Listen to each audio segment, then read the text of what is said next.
Hi everyone, let us talk about some top CMAT vocabulary questions. On what basis am I categorizing them as the top questions? Based on the question types that came in CMAT 2022. So look at these question types and let's discuss one question of each type. Okay, so here's your first question. What is the synonym of the word pedantic? These are your options.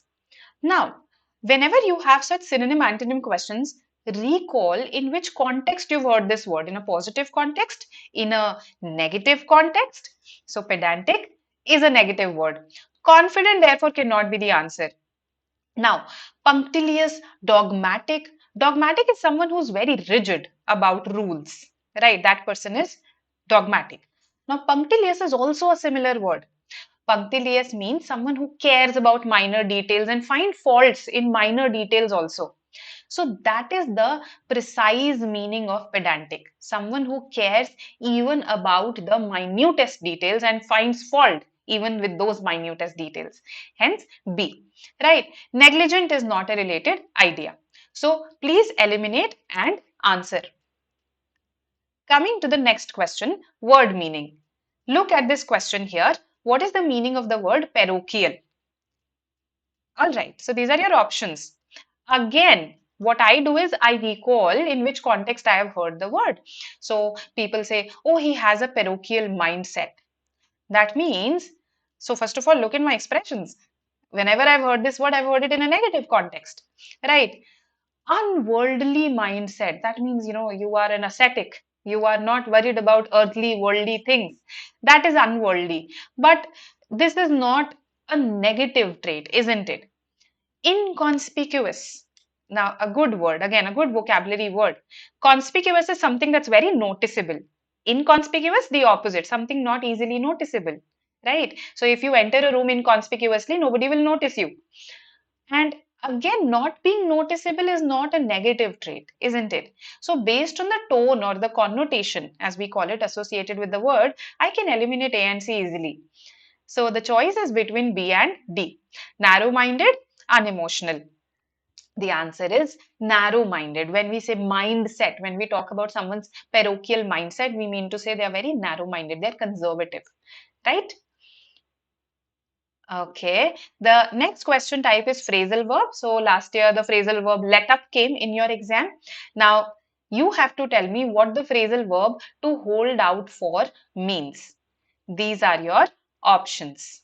You can pause your screens, reflect on the answer choices, right? When you hold out for something, what is it that you are doing? Are you offering something for sale at a higher price? Are you holding something? To hold something out of reach. So let's say you hold something really high so that the other person cannot reach it. Or you are waiting for a favorable opportunity or situation. What is the meaning? Okay, so the precise meaning of to hold out for something is to resist or persist in demanding something, right? So let's look at some examples. So the first example here is the workers are holding out for a 10% pay raise. So they are demanding it, okay, and they are, let's say, resisting or they're persisting in this demand, right? They are persisting in their demand. So they are holding out. Okay. Then consumers looking to buy new homes are holding out for better interest rates. They are in a way demanding. Okay, they want better interest rates. So that's why they are resisting buying new homes right now. So to persist or resist in your demand for something, that is the meaning of to hold out for. Hence A. All right. Here is a fill in the blank question. Now, again, if you pick up your previous year papers, vocabulary based fill in the blanks have been common, have appeared. And let's see what the answer for this one should be. The police were called. First of all, with police, we always use a plural verb. Police is always plural. Remember this, right? A grammar lesson for you.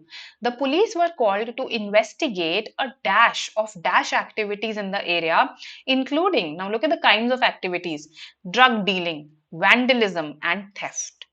Okay, so the police were they were called to investigate it.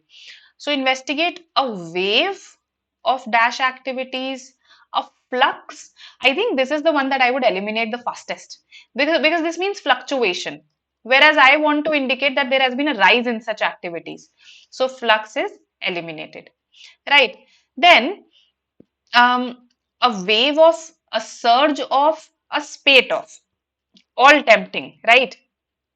B can be eliminated on grammatical basis, okay? A surge in sales. Surge is followed by in. A surge in sales, a rise in sales. A surge in crime, a rise in crime. A surge in prices, a rise in prices. So surge is followed by in and not off. Okay, eliminated. Now, A versus C, which is the more appropriate option? The police were called to investigate a spate of. Spate means, you know, activities happening in succession, one after the other, in a larger number than usual. Okay, moreover, nefarious, wicked, evil, criminal things. So, look at the kinds of activities. Drug dealing has been talked about here. So, a spate of nefarious activities in the area, this makes more sense rather than a wave of. A spate actually describes unpleasant things. Spate is used to talk about unpleasant things increasing in number. So, this is a more appropriate word here. And so is nefarious when compared to criminal. So, fill in the blanks are a lot about contextual vocabulary. They're a lot about the context. Okay, so do understand the surrounding words, and then this will become easier to attempt. Always go for the one that fits more closely. Wave, general. Criminal, more general. Spate, nefarious, more specific. Okay. All right, another question type, analogy. Here you have to give me a relationship similar to the relationship shared by accede is to insist. So let's see what you say here. Now, to accede to someone's demands is to agree to their demands, right? In fact, it shows a degree of reluctance also. So to reluctantly agree, that is accede. Now, insist on the other. When you keep insisting on something, that means you are not probably agreeing with the other person. You keep insisting on what you want to happen. So, the relationship is opposite. We are looking for an antonymous pair in the answer choices. Now, calm is to pacify, synonym, eliminated. Embroiled, he was embroiled in a controversy. That means he was involved in a controversy, to be completely involved in.